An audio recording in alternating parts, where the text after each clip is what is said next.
The year is 1542. Diego Mendoza's leather boots sink into the rotting leaf matter as he pushes deeper into the New World's green labyrinth. His woolen doublet, soaked through with sweat, clings to his back like a second skin. The conquistador's scouts had spoken of gold mines hidden beyond this suffocating wall of vegetation. His calloused hand reaches for a peculiar tree trunk, its bark bristling with inch-long thorns that spiral upward like a devil's staircase. The moment his palm grazes the spines, a pearl of white sap wells from the punctured bark. It trembles, then drops onto his exposed forearm where his sleeve had torn on earlier brambles. Within seconds, the skin beneath the sap reddens and puckers. Mendoza wipes it away with his thumb, cursing the stinging sensation that spreads like spilled wine across parchment. He trudges onward, machete in hand, as behind him the tree continues to bleed its milky tears into the humid air.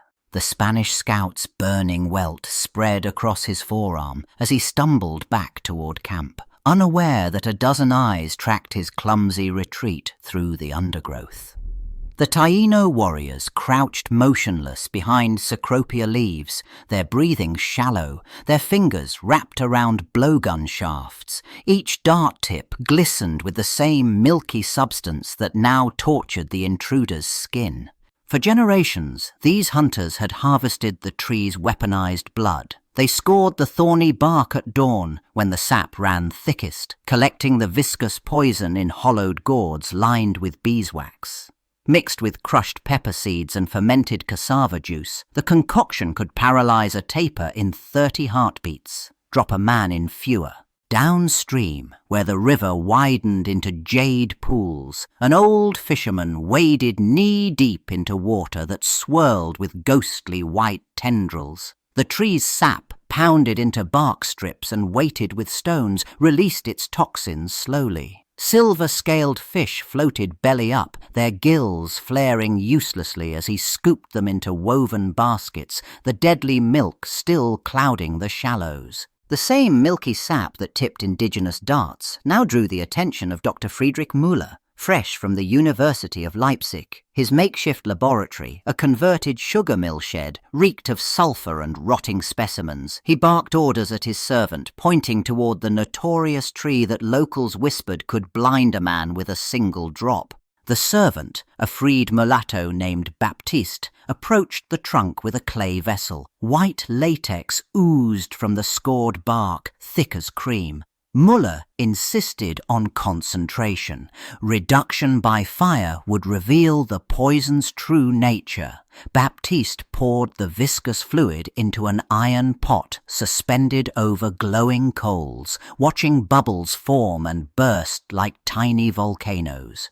The sap thickened, hissed, then erupted. Boiling latex splattered across Baptiste's face and naked chest, each droplet searing through skin like molten lead. His shriek echoed through the compound as flesh bubbled and peeled. Müller scrambled for his journal, documenting the spreading necrosis even as Baptiste collapsed, pawing at wounds that would never fully heal. Far from the crude laboratories of colonial physicians, plantation foremen measured progress in acres cleared and cane rows planted. Their machetes bit deep into virgin forest, severing vines thick as ship rope, toppling hardwoods that crashed through the canopy. But among the fallen leaves and splintered branches lay something peculiar.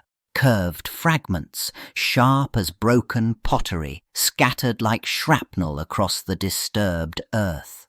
The workers' bare feet crunched over these strange husks, each step grinding them deeper into the soil.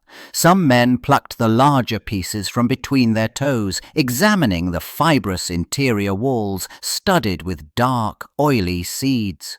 Within days, wherever these fragments had been trampled, green shoots thrust upward, not the tender sprouts of sugar cane, but bristling saplings already armed with nascent thorns. The foreman cursed as his clearing crew's daily progress shrank from 50 yards to 20, then to 10. Each morning revealed fresh battalions of the spiky invaders, their roots plunging deep while men slept. Hacking at one sapling released that familiar white blood, forcing workers to retreat, nursing fresh burns. The forest was fighting back, one explosive seed pod at a time. The same cursed saplings that plagued the colonial fields now towered 40 feet above the Barbados sugar estates. Plantation owner Thomas Harrington pointed his riding crop at the massive trunk blocking sunlight from his newest cane rows. The tree's bark bristled with 2-inch thorns, each one sharp enough to pierce leather. Harrington barked orders at Samuel, an enslaved field hand, demanding he fell the obstinate giant before midday. Samuel hefted the axe, muscles already burning from dawn's labour. The first strike sent vibrations up his arms. White sap welled from the gash like pus from an infected wound. The second blow unleashed a pressurized spray. The tree's latex defense mechanism evolved over millennia. The viscous jet caught Samuel directly across his face, coating his eyes in alkaline poison that immediately began dissolving the delicate corneal tissue. His screams pierced the humid air as he clawed at his face, stumbling backward into the cane stalks. The sap's caustic proteins burned through nerve endings, sending waves of fire into his skull. Harrington watched from horseback, unmoved, as Samuel collapsed writhing in the dirt. Within minutes, the man's eyelids had swollen shut, weeping a mixture of tears and blood, while the latex hardened into a rubbery mask across his features. The same spiky tree that had tormented the plantation worker now offered its darkest gift to those who understood its secrets. In the sweltering kitchen house behind the master's mansion, calloused fingers worked a smooth river stone against a single seed, grinding the oily kernel into fine powder that clung to the wooden mortar like ash. The cook's hands trembled, not from the heat of the cooking fire, but from the weight of what she stirred into the thick corn porridge. The seed's bitter essence vanished beneath honey and cinnamon, masked by the very spices the master demanded each evening. She ladled the gruel into his favourite pewter bowl, her face betraying nothing. By midnight, the master's silk sheets were soaked through with sweat. His throat constricted around desperate gasps, while his stomach twisted like a fist closing on broken glass. White foam bubbled between his lips as his body convulsed. The seed's poison racing through his veins like liquid fire, burning him from the inside out. The enslaved cook's master lay dead, his body discovered at dawn, twisted in the sheets.